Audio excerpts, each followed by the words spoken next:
नमः संस्कृताय। आप लोग कैसे हो? मैं आशा करती हूँ कि आप लोग बहुत अच्छे होंगे और मन लगा करके पढ़ाई कर रहे होंगे।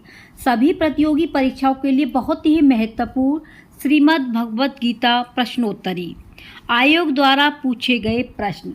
तो मित्रों, टीजीटी संस्कृत गंगा में सभी भावी अध्यापक और अध्यापिकाओं का आदर्श कई क्लासेज की ओर से बहुत बहुत स्वागत है। पढ़ें वही जो परीक्षा में आए।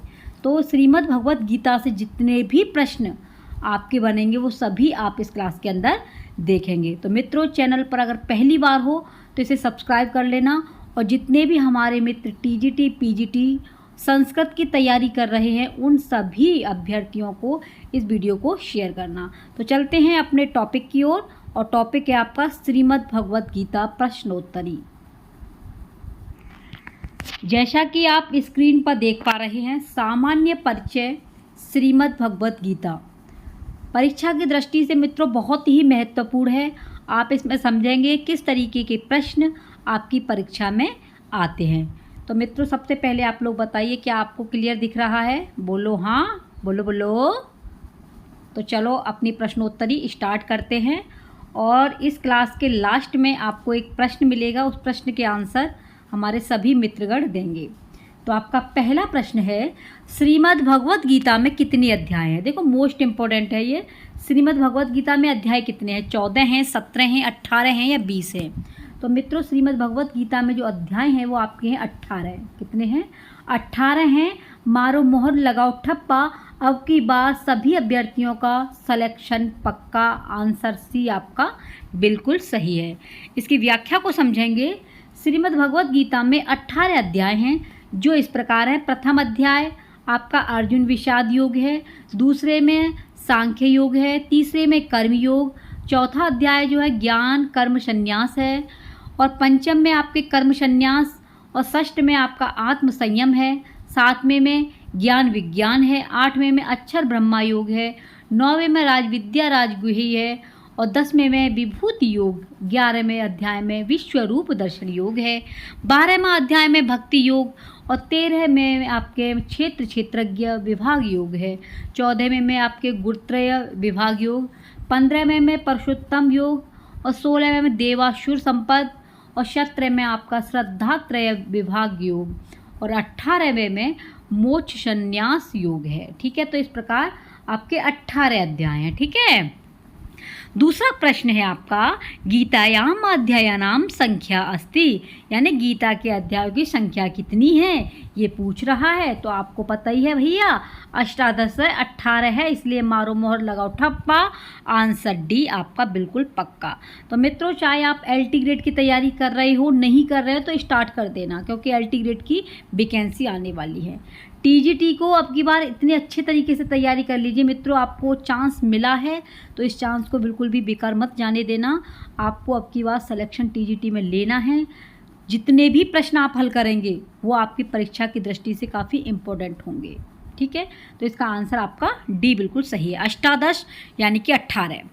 तीसरा प्रश्न है, श्रीमद् भगवद गीताया द्वितीय अध्यायस्य नामस्ति, श्रीमद् भगवद गीता के दूसरे अध्याय का क्या नाम है? तो दूसरे अध्याय का क्या नाम है? सांख्य योग है। क्या है? सांख्य योग है मित्रों, बी ऑप्शन बिल्कुल सही है। चौथा प्रश्न है, श्रीमद् भगवद गीता के द्वितीय अध्याय का नाम क्या है? तो अभी बता ही दिया है, सांख्य योग है। आपको इतने प्रश्न कराए जा रहे हैं, आपको भी अंदाज़ा हो गया होगा कि प्रश्न किस तरीके से आते हैं। आपके जो सिलेबस में दिया है बस उन टॉपिकों को आप क्लियर कर लीजिए और मित्रों, प्रश्नों को आप लोग अच्छे से समझ गए होंगे कि प्रकृति आपकी क्या रहती है। देखो, इस प्रश्न को समझ लीजिए, श्रीमद् भगवद गीता में द्वितीय अध्याय का नाम क्या है? ठीक है, और अभी जो पूछा है श्रीमद् भगवद गीता द्वितीय अध्यायस्य नामस्ति, तो प्रश्न की प्रकृति बदल जाती है, आंसर वही रहता है। इसलिए सिलेबस को आप लोग अच्छे से रिवीजन कर लीजिए। पांचवा प्रश्न है, श्रीमद् भगवद गीता के एकादश अध्याय का नाम क्या है? एकादश मतलब 11वें अध्याय का क्या नाम है? तो 11वें का है विश्व रूप दर्शन योग। विश्व रूप दर्शन योग, ए option is the right. Next question है आपका, छठवां प्रश्न है, श्रीमद् भगवत गीता में भीम के शंख का नाम क्या है? तो मित्रों, भीम का जो शंख है उसका नाम है पौंड्र। क्या नाम है? पौंड्र है। नोट कर लेना, मोस्ट इम्पोर्टेंट है और आप लोग इनके भी लिख लेना। जैसे श्रीमद् भगवत गीता में अन्य पात्र भी हैं, उनके संग किस प्रकार हैं, जैसे भीम का क्या है, पौंड्र शंख, श्री कृष्ण का पांचजन्य, युधिष्ठिर का अनंत विजय, और धनंजय का देवदत्त, और नकुल का सुघोष, और सहदेव का मणिपुष्पक शंख है। स्क्रीनशॉट ले लेना और इनको लिख डालिए। अगला है 7वां, श्रीमद् भगवत गीता के अनुसार निष्काम कर्म का अर्थ है। निष्काम का मतलब होता है अनासक्त होकर कर्म करना। अनासक्त होकर कर्म करना, मारो मोहर लगाओ ठप्पा, आंसर सी बिल्कुल पक्का आपका सही है। यानी कि गीता का कर्म सिद्धांत अनासक्त कर्म है। कर्म करने में ही तेरा अधिकार है, फल में कभी नहीं। ऐसा समझ कि फल है ही नहीं, फल की वासना वाला भी मत हो, और कर्म करने में तेरी अश्रद्धा भी न हो। इसलिए मित्रों, आप लोग कर्म करते रहिए, और परीक्षा की डेट आ जाएगी, आप लोग अपना इतना रिवीजन कर दीजिए कि फल तो आपको स्वतः ही मिल जाएगा। 8वां प्रश्न है, निष्काम कर्म का अर्थ है। तो निष्काम का मतलब होता है अनासक्त भाव से किया गया कार्य। अनासक्त भाव से किया गया कार्य, डी ऑप्शन बिल्कुल सही है। 9वां है, गीता का कर्म सिद्धांत क्या है। तो गीता का कर्म सिद्धांत मित्रों अनासक्त कर्म है। क्या है, अनासक्त कर्म। याद कर लेना, और याद हो ही जाएगा जब आपका रोजाना प्रश्नोत्तरी कराई जा रही है। तो मित्रों जो डेली में क्लास देखते हैं तो उन्हें काफ़ी हेल्प मिलती होगी। नेक्स्ट क्वेश्चन है, श्रीमद् भगवत गीता के अनुसार मनुष्य का अधिकार क्या है। तो अधिकार है कर्म करने में, इसलिए कर्म कीजिए, फल की इच्छा मत करो, फल तो मिल ही जाएगा। श्रीमद् भगवत गीता के अनुसार मनुष्य का अधिकार कर्म करने में है, बी ऑप्शन बिल्कुल सही है। नेक्स्ट है, अशक्तः कुरु कर्माणि श्लोकाशि वर्णितम।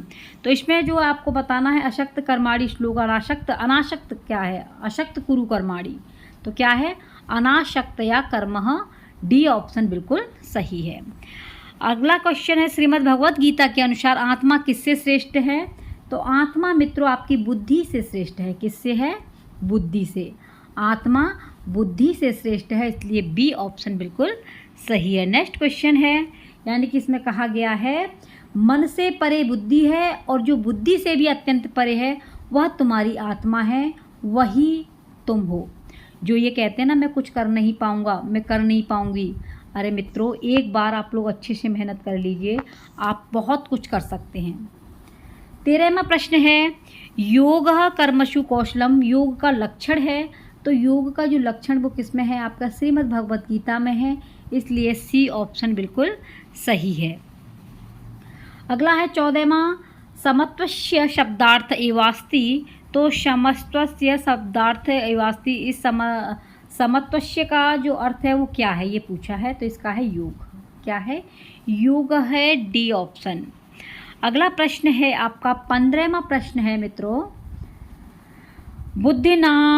बुद्धिनाशात् प्रणश्यति किस ग्रंथ का संदर्भ है। तो ये आपका बुद्धिनाश का प्रणश्यति, ये आपका गीता का है, सी ऑप्शन बिल्कुल सही है। इसमें कहा गया है कि बुद्धि नाश होने से यह पुरुष अपने श्रेय साधन से च्युत हो जाता है। तो ये आपका गीता में कहा गया है। 16वां है, विषयों के सुख में आसक्ति मनुष्य को क्या कर देती है। तो ये नष्ट कर देती है, जो विषयों में लगा रहता है वो नष्ट कर देती है। सोचता ज़्यादा है कि कल से पढ़ लूँगा, कल से पढ़ लूँगी, और जब सोच करके परीक्षा नज़दीक आ जाती है तो क्या होता है, नष्ट हो जाता है। विषयों में मत लगिए, कि जो करना है तो करिए मित्रों। विषयों के सुख में आसक्ति मनुष्य को नष्ट कर देती है, ए ऑप्शन बिल्कुल सही है। अगला प्रश्न है आपका, सम्मोहस्य कारणम किमस्ति। तो सम्मोहस्य कारणम भी आपका क्रोध है, सम्मोहस्य कारण, ए ऑप्शन बिल्कुल सही है। कौन सा है, ए। 18वां है, नास्तो विद्यते भावो न भावो विद्यते शतः। पंक्ति ली गई है।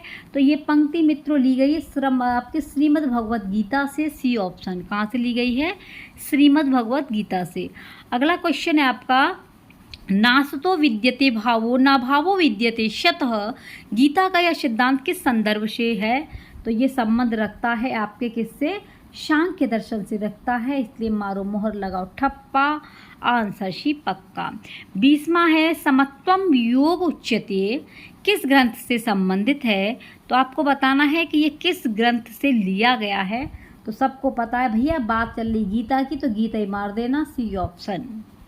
ठीक है। अगला प्रश्न है आपका 21वां है, जातस्य ही ध्रुवो मृत्युरिति सूक्ति अस्ति।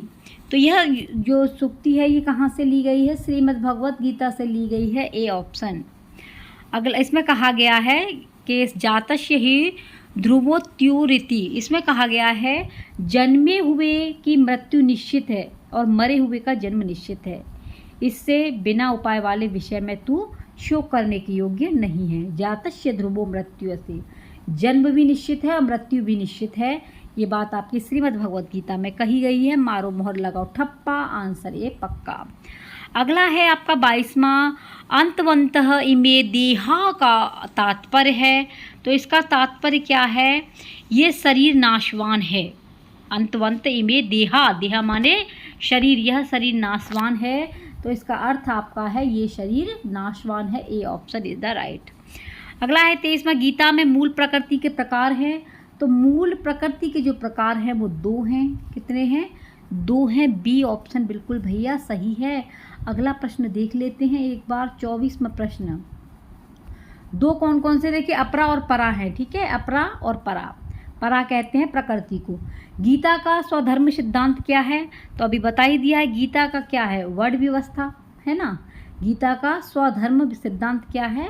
वर्ड व्यवस्था, ए ऑप्शन बिल्कुल सही है। 25वां प्रश्न है, स्थित प्रज्ञस्य लक्षणम गीतायाः कस्मिन् अध्याये कृतमस्ति।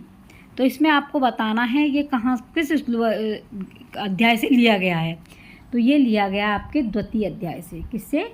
द्वितीय से लिया गया है, बी ऑप्शन बिल्कुल सही है। यानी कि इसमें कहा गया है स्थित प्रज्ञस्य, हे केशव, समाधि में स्थित परमात्मा को प्राप्त हुए स्थिर बुद्धि पुरुष का क्या लक्षण है? स्थिर प्रज्ञस्य लक्षणम गीताया, स्थिर बुद्धि वाले मनुष्य का लक्षण क्या है?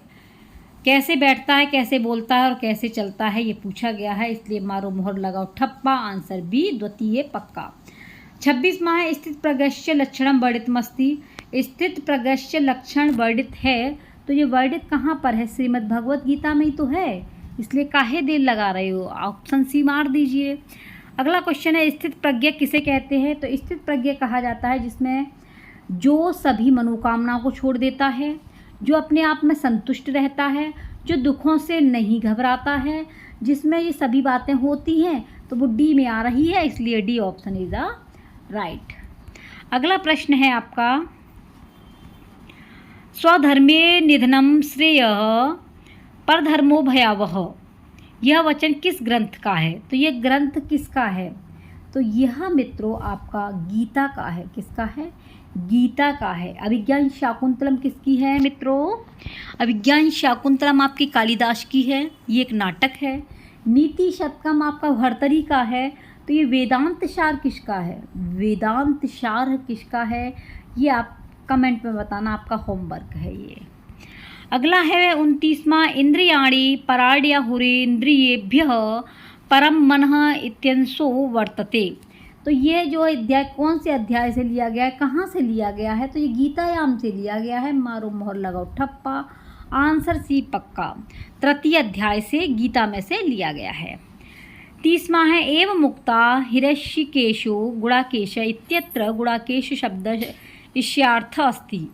मतलब इसमें क्या कहा गया है कि गुणाकेश शब्द का अर्थ निद्रा को, किसको? निद्रा को जीतने वाले। यहाँ पर गुणाकेश अर्जुन के लिए प्रयुक्त हुआ है। किसके लिए? अर्जुन के लिए लिया गया है। तो इसमें देखो पराक्रमेशः, कामेशः, वैभिवेशः, इंद्रियेशः, ये सभी थे, इसलिए आपके जो है आयोग ने सभी को कॉमन नंबर दिया था। कुछ क्वेश्चन ऐसे होते हैं जो कॉमन देना ही पड़ता है, इसलिए आंसर इसके सभी सही हैं। अगला है, न जायते म्रियते वा कदाचिदिति कथनम कस्य कृते वर्तते। यानी कि आत्मा के लिए कहा गया है इसमें। किसके लिए? आत्मा के लिए इसमें कहा गया है। आत्मा किसी काल में भी न तो जन्मती है और ना ही मरती है। न जायते म्रियते कदाचित, ना तो ये मरती है और ना ही ये जीती है। तथा न यह उत्पन्न होकर फिर भी ना ही ये उत्पन्न होती है, क्योंकि यह क्या है? एक अजन्मा है। तो शरीर के मारे जाने पर भी यह नहीं मारा जाता, केवल इसके देह नष्ट होता है, केवल इसकी देह नष्ट होती है। तो ये क्या है? आत्मनः कृते, आत्मनः कृते सी ऑप्शन बिल्कुल सही है। नेक्स्ट है, श्रीमद् भगवद गीता के अनुसार कर्मयोगी को कर्म करना चाहिए, तो कर्म करना चाहिए लोक संग्रह के लिए। ये परीक्षा की दृष्टि से मोस्ट इम्पोर्टेंट है ये क्वेश्चन, लोक संग्रह के लिए, ठीक है, बी ऑप्शन। कर्मयोगी को क्या करना चाहिए, कर्म करना चाहिए लोक संग्रह के लिए। नेक्स्ट है आपका 33वां प्रश्न है, गीता के अनुसार कर्मयोगी को कर्म करना चाहिए, तो अभी आ चुका है, देखिए प्रश्न बदल गया, आंसर वही है, लोक संग्रह के लिए, है ना। 34वां है, श्रीमद् भगवत गीता में माया का कौन सा गुण नहीं है, तो माया का गुण देखो दैवी है, दुरत्यया है, गुणमयी है, लेकिन अशति नहीं है। क्या नहीं है, अशति, तो इसलिए इसका डी ऑप्शन बिल्कुल सही है। यानी कि यह अलौकिक, अति अद्भुत, मेरी माया बड़ी दुस्तर है। कैसी है, दुस्तर है, जो पुरुष मुझको ही भजते हैं वे इस माया को उल्लंघन कर पाते हैं, संसार से तर जाते हैं। तो ये श्रीमद् भगवत गीता में ये बात कही गई है, इसमें असति नहीं है, इसलिए D option is the right. 35वां प्रश्न है, गीता महाभारत के किस पर्व में वर्णित है, मोस्ट इंपॉर्टेंट है, स्क्रीनशॉट मारिए फटाफट से। गीता महाभारत के किस पर्व से है, तो गीता मित्रों आपके भीष्म से है। किससे है, भीष्म से है, ए ऑप्शन बिल्कुल सही है। अगला प्रश्न है, श्रीमद् भगवत गीता महाभारत के किस पर्व से संबंधित है, शांति, वन पर्व, या आपके भीष्म पर्व, या उद्योग पर्व। तो अभी आ गया है ना, भीष्म पर्व से है, काहे भटक रहे हो, सी ऑप्शन सही है। 38वां, श्रीमद् भगवत गीता को अध्यायों के अंत में किस शास्त्र के नाम से जाना जाता है, तो शास्त्र के नाम से जाना जाता है। बात जब शास्त्र की आ जाए तो योग शास्त्र के नाम से जाना जाता है। किसके से, योग के से जाना जाता है, डी ऑप्शन बिल्कुल सही है। अब बात करेंगे तर्क भाषा के। तर्क भाषा के कुछ क्वेश्चनों पर नज़र डालेंगे। तर्क भाषा यहाँ रचयिता अस्ति, स्क्रीनशॉट लो, लिख डालिए इसे। तर्क भाषा की रचयिता कौन है, तो ये केशव मिश्र हैं। कौन है मित्रों, केशव मिश्र हैं, आपका बी ऑप्शन बिल्कुल सही है। अगला लिख लीजिए, इसमें देख लीजिए और व्याख्या समझ लीजिए। तर्क भाषा केशव मिश्र द्वारा रचित न्याय एवं वैशेषिक दर्शन के प्रतिपाद्य विषयों का सम्यक ज्ञान कराने वाली अनुपम कृति है। उदयनाचार्य किरणावली टीका है, लक्षणावली है, सदानंद वेदांत सार है, सदानंद वेदांत सार, वात्सायन, न्याय भास्कर, गौतम, न्याय सूत्र पतंजलि, कौन है आपके, योग सूत्र वरदराज, तार्किक रक्षा अन्नभट्ट, तर्क संग्रह, तो ये सभी हैं। तो बात हम कर रहे हैं तर्क भाषा की, तो तर्क भाषा आपके केशव मिश्र की है, इसलिए बी ऑप्शन बिल्कुल सही है। अगला प्रश्न है, तर्क भाषा के रचयिता हैं, तो अभी बता ही दिया है ना, केशव मिश्र है, सी ऑप्शन। तर्क भाषा के लेखक कौन है, देखो प्रश्न कितने बढ़िया आते हैं ना, बहुत अच्छे प्रश्न आते हैं मित्रों। तर्क भाषा के लेखक, तो तर्क भाषा के केशव मिश्र हैं। 3 बार आ गया है, प्रश्न तो रट गया होगा, बिल्कुल आपके जेहन में बैठ गया होगा, बी ऑप्शन सही है, ठीक है। तर्क भाषा के लेखक केशव मिश्र हैं। नेक्स्ट है, तर्क भाषा के रचयिता का नाम क्या है, तो रचयिता का नाम मित्रों केशव मिश्र हैं, तो काहे भटकते हो, डी ऑप्शन पे मार दीजिए। 5वां है, नेक्स्ट क्वेश्चन है इसमें, वैशेषिक दर्शनस्य प्रवर्तक आचार्य अस्ति, जो वैशेषिक दर्शन के प्रवर्तक हैं वो कौन हैं, तो वो हैं आपके कणाद। कौन है, कणाद है मित्रों, स्क्रीनशॉट लीजिए, लिख डालीजिए। वैशेषिक दर्शनस्य प्रवर्तक के आचार्य है कणादः, बी ऑप्शन क्या है, बी। न्याय दर्शन के प्रवर्ता कौन है, तो न्याय दर्शन के प्रणेता आपके हैं गौतम। कौन है, गौतम जी हैं, बी ऑप्शन। अब देखेंगे पदार्थों के बारे में नज़र डालेंगे। तर्क भाषा के अनुसार पदार्थों की संख्या, तो तर्क भाषा के अनुसार जो पदार्थ होते हैं वो 16 होते हैं। कितने होते हैं, 16 होते हैं, बी ऑप्शन बिल्कुल सही है। नेक्स्ट है, तर्क भाषा के अनुसार पदार्थों की संख्या, तो अभी बता ही दिए ना, 16 है, काहे भटकते हो, बी ऑप्शन। प्रमाण के क्वेश्चनों को समझेंगे। न्याय दर्शनम कम प्रमाणम नहीं स्वीकरोति, न्याय दर्शन में कौन सा प्रमाण स्वीकार नहीं किया गया है, तो वो है आपका अर्थपत्तिम। कौन सा है, अर्थपत्तिम को मित्रों स्वीकार नहीं किया गया है, इसलिए सी ऑप्शन बिल्कुल सही है। देखिए, न्याय दर्शन अर्थपत्ति को प्रमाण नहीं मानता है, जो इस प्रकार है, प्रत्यक्ष प्रमाण को मानता है, अनुमान को मानता है, उपमान को मानता है, शब्द को मानता है, लेकिन आपके अर्थ को नहीं मानता है, इसलिए आंसर आपका अर्थ सही है। नेक्स्ट है, न्याय दर्शन में निम्नलिखित में से कौन से प्रमाण स्वीकृत हैं, तो प्रमाण की जब बात आए तो प्रत्यक्ष, अनुमान, उपमान और शब्द ये आपके प्रमाणित हैं। C option. अगला है न्याय वैशेषिक स्वीकार करता है। तो न्याय वैशेषिक स्वीकार करते हैं वो परत को करते हैं, प्रामाण्य को करते हैं, परतः अप्रमाण्य को करते हैं, परतः प्रमाण्य और परतः अप्रमाण्य। डी ऑप्शन बिल्कुल सही है।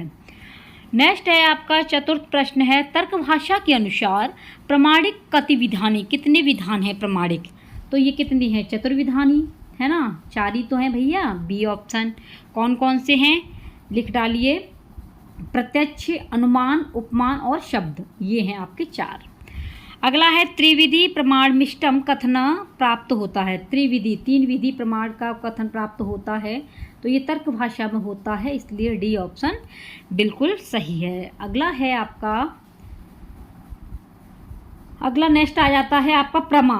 प्रमा है आपकी प्रमाकरणम प्रमाणम इति वाक्यम अस्ति।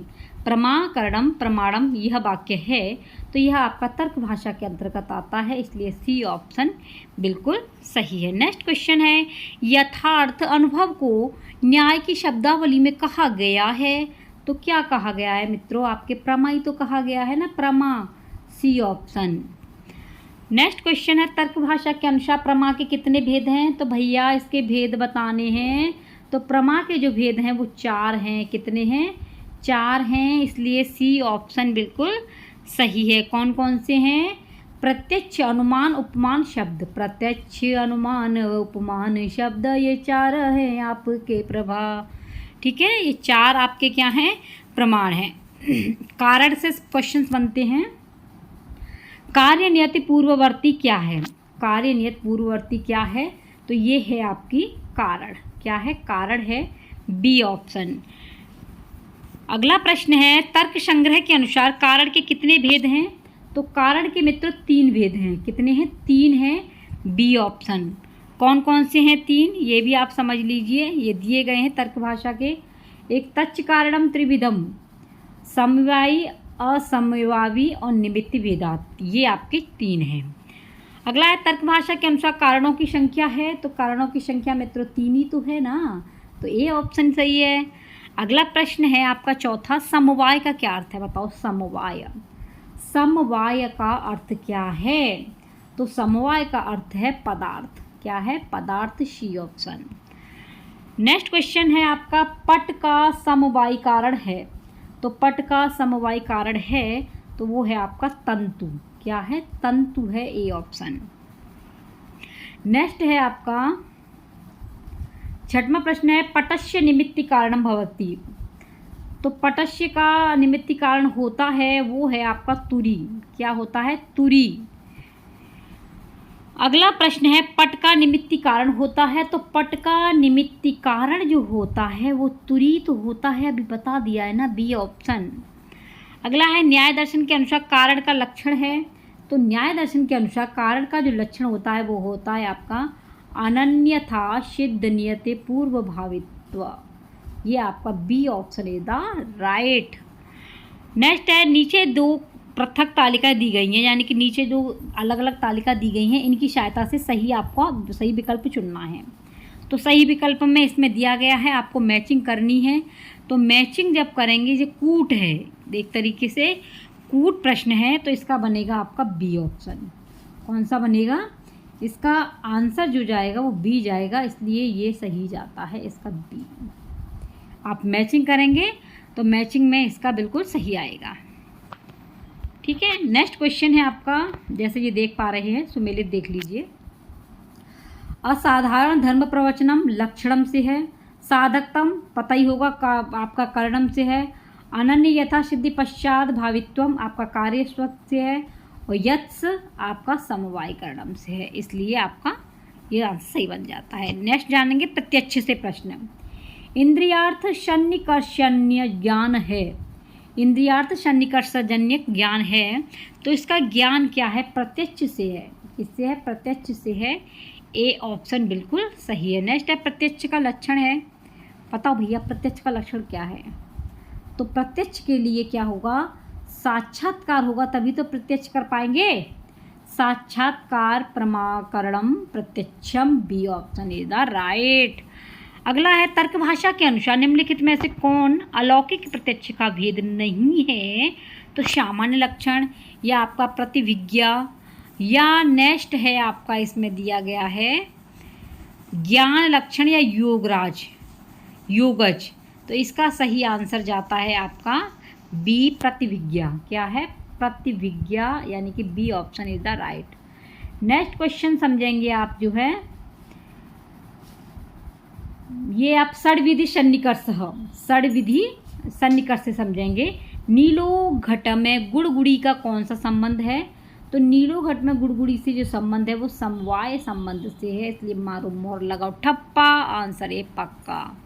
अगला है विशेषण विशेष्य भाव का संबंध होता है। तो विशेषण विशेष्य भाव का जो संबंध होता है वो आपके अभाव से होता है। किससे होता है? अभाव से, बी ऑप्शन बिल्कुल सही है। नेक्स्ट क्वेश्चन है तीसरा, इसमें भी दो तालिकाएं दी गई हैं अलग अलग और उनको आपको मैचिंग करना है। तो मैचिंग करने पर कौन सा सही जाता है वो आपको बताना है। तो इसमें जो है आपका ए ऑप्शन बिल्कुल सही जाता है। कौन सा? ए ऑप्शन बिल्कुल सही जाता है, इसलिए मारो मोहर लगाओ ठप्पा, अब की बार आंसर आपका पक्का। संयुक्त समवाय आपका चक्षुरादिना घट गतरूपाधिकम। संयुक्त संवेद समवाय ये चक्षुषा से है, संवेद समवाय श्रोतेंद्रिय से है, और विशेष भाव ये चक्षुषा संयुक्त भूतले घटावाद से है। अब समझेंगे अनुमान से संबंधित क्वेश्चन। तर्क भाषा के अनुसार अनुमान के कितने अव्यय हैं? तो भैया बात तब तर्क भाषा में अनुमानों किया जाए तो 5 मार देना। कितने? 5। C option. अनुमान प्रमाण के भेद हैं तो स्वार्थ और परार्थ हैं आपके अनुमान के स्वार्थ और परार्थ हैं, सी ऑप्शन। तीसरा है तर्क भाषा या लिंग परामर्शस्थी। तर्क भाषा में लिंग परामर्श है तो वो क्या है आपका? अनुमान। क्या है? अनुमान है मित्रों, बी ऑप्शन बिल्कुल सही है। नेक्स्ट क्वेश्चन है आपका चौथा प्रश्न है न्याय दर्शन के अनुसार लिंगत्व का लक्षण। तो न्याय दर्शन के अनुसार लिंग के लक्षण है तो वो क्या है आपका? सी व्याप्ति वलेनार्थ गमकत्व लिंगत्व, मारो मोर लगाओ ठप्पा, आंसर सी पक्का। 5वां है परार्थानुमान में प्रतिज्ञा वाक्य है। तो प्रतिज्ञा वाक्य है वो है आपका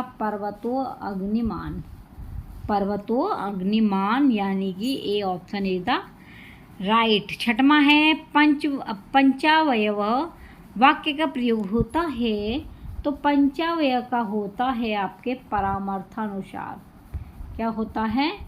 परार्थ अनुसार होता है, इसलिए इसका बी ऑप्शन सही है। कौन सा है? परार्थानुमान में बी से बी।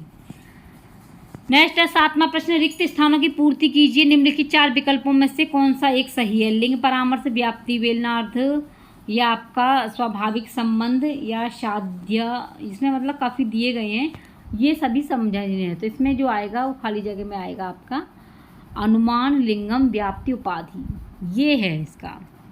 कौन सा ये आ गया आपका? रिक्त स्थान की पूर्ति करनी है ना, तो इसका ये सी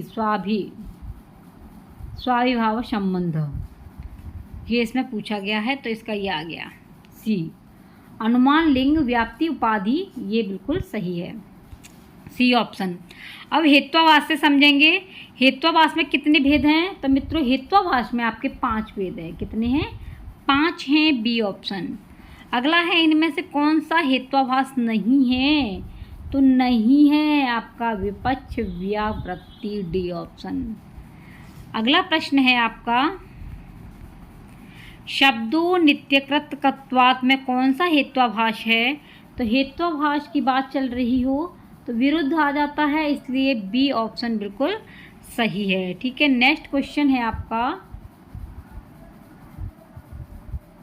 यथा गोस्थता गवय उदाहरण है तो उपमान प्रमाण का है। किसका है? उपमान प्रमाण का। शब्द से संबंधित क्वेश्चन देखिए कैसे कैसे बनते हैं। आप्तवाक्यम शब्द किस दर्शन से संबंधित है? आप्तवाक्य तो यह आपके न्याय से संबंधित है। किससे है? न्याय से है, इसलिए बी ऑप्शन। दूसरा है आप्त वाक्य है, तो आप्त वाक्य क्या है? आपका शब्द है। क्या है? शब्द। तीसरा है तर्क भाषा में शब्द प्रमाण का लक्षण है, तो आप्त वाक्य भी बता ही दिया है ना, आप्त वाक्य शब्दम, ए ऑप्शन। नेक्स्ट प्रश्न है आपका अनुपपद्यमानार्थ दर्शनात् तदुपवाद की भूतार्थंतर कल्पनम, यह लक्षण है। तो यह लक्षण जब आता है तो अर्थापत्ति के लिए आता है, इसलिए बी ऑप्शन बिल्कुल सही है। अब समझेंगे प्रमेय से संबंधित प्रश्न। पहला प्रश्न है इसमें, न्याय शास्त्र में प्रमेयों की संख्या कितनी है? तो प्रमेयों की संख्या जो मानी गई है वो है आपकी 12। कितने प्रमेय हैं? 12, बी ऑप्शन। अगला है तर्क भाषा में प्रमेयों की संख्या कितनी है? तो 12 है ना, तो बी ऑप्शन। ए ऑप्शन है। तर्क भाषा में प्रमेयों की संख्या 12 बताया है ना, ए है ये, ठीक है। तीसरा है इसमें से आपको मिलान करना है, तो ये देखना है कि प्रमेय अभी बताया है, प्रमेय की संख्या कितनी है? फिर 12 है, तो इसमें देखेंगे तो आंसर आपका कौन सा चला जाएगा? बताइए फटाफट से, ये मिला करके देखेंगे। पदार्थ कितने बताए थे? यहाँ समझिए आप, ये आ गया, ए ऑप्शन है। प्रमेय की संख्या समझ लीजिए, प्रमेय 12 हैं, अवयव 5 हैं, पदार्थ 16 हैं, कारण 3 हैं। आंसर आपका ए जाता है। इंद्रिय केवल नेत्र से ग्रहण किया जाने वाला गुण है, तो नेत्र से ग्रहण करते हैं रूप। भैया आँखों से क्या देखेंगे? रूप रंग ही तो देखेंगे ना, इसलिए ए ऑप्शन बिल्कुल सही है। नेक्स्ट क्वेश्चन है आपका गुण। तर्क संग्रह के अनुसार गुणों की संख्या है, तो तर्क संग्रह के अनुसार जो गुण होते हैं वो 24 होते हैं। कितने होते हैं? 24 होते हैं, सी ऑप्शन। अगला है आपका तर्क भाषा के अनुसार गुण नहीं है, तो गुण नहीं है आपका दिक नहीं है, दिक गुण नहीं है, इसलिए बी ऑप्शन। नेक्स्ट कर्म से संबंधित समझेंगे। तर्क भाषा के अनुसार कर्मों की संख्या कितनी है? कर्म, तो कर्म होते हैं 5। कितने होते हैं? 5 होते हैं, इसलिए सी ऑप्शन। विशेष पदार्थ की वृत्ति है, तो नित्य वृत्ति। क्या है? नित्य द्रव्य। नित्य द्रव्य आपके विशेष के अंदर आता है, ए ऑप्शन, ठीक है। अगला क्वेश्चन देखेंगे आप, सामान्य रहता है, सामान्य रहता है, तो सामान्य रहता है आपके द्रव्य गुण कर्म में, द्रव्य गुण कर्म में। नेक्स्ट है आपका स्मृति संस्कार मात्र जन्य ज्ञानम, स्मृति किस दर्शन से संबंधित है? तो यह न्याय दर्शन से संबंधित है। किससे है? न्याय से है, ए ऑप्शन। सांख्य कारिका मोस्ट इंपॉर्टेंट, सांख्य कारिका का रचयिता कौन है भैया? फटाफट। तो सांख्य कारिका के रचयिता ईश्वर कृष्ण है। कौन है? ईश्वर कृष्ण, डी ऑप्शन। सांख्य कारिकाया कर्तुनामस्ति, तो सांख्य कारिका कर्तुनाम अस्ति, इनका नाम क्या है? ईश्वर कृष्ण है ना सांख्य कारिका को लिखने वाले, बी ऑप्शन बिल्कुल सही है, ठीक है। तो ये थे मित्रों आपके प्रश्न। तो आपको आज की क्लास कैसी लगी ये कमेंट में ज़रूर बताना, और आज का आपका होमवर्क है यानी घर का काम है, वो प्रश्न आपको कमेंट में ज़रूर बताना है कि टीजीटी के जो पाठ्यक्रम में जो आपकी 7 किताबें दी गई हैं, कितनी हैं? 7। कितनी दी गई हैं मित्रों? टीजीटी के पाठ्यक्रम में 7 किताबें दी गई हैं। तो 7 किताबों के जो 7 पुस्तक हैं उसके नाम आपको लिखने हैं और उनके लेखकों के नाम लिखने हैं। पुस्तकों के नाम और लेखकों के नाम आपको ज़रूर कमेंट में लिखने हैं। देखते हैं कि आप लोग कितनी स्टडी कर रहे हैं, कितनी आपकी तैयारी है। तो 7 किताबों के नाम और उनके रचनाकार कौन कौन हैं वो ज़रूर आप लोग कमेंट में लिखना, ठीक है। आप जब लिखोगे तो आपको याद भी रहेगा और पता पड़ेगा हमें कि कितने मित्र हमारे जो संस्कृत से जुड़े हुए हैं। तो अगर चैनल पर पहली बार हो तो सब्सक्राइब कर लेना, वीडियो को मित्रों शेयर करना जितना हो सभी संस्कृत के मित्रों को। और आपको ये प्रयास कैसा लग रहा है ये भी आप लोग बताया करें, क्योंकि आपके बताने से एक नया मुझे चैप्टर लाने की आकांक्षा रह जाती है कि मेरे मित्र जो है इंतज़ार करते हैं। इसलिए मित्रों आप लोग मुझे मोटिवेट किया करें, ठीक है। आपसे विनम्र निवेदन है, तो आप लोग जो है ये काम ज़रूर किया करें। मिलते हैं नेक्स्ट टॉपिक के साथ में। आप लोग बने रहिए अपने ही आदर्श के क्लासेस के साथ में। आप लोग अपना ख्याल रखना।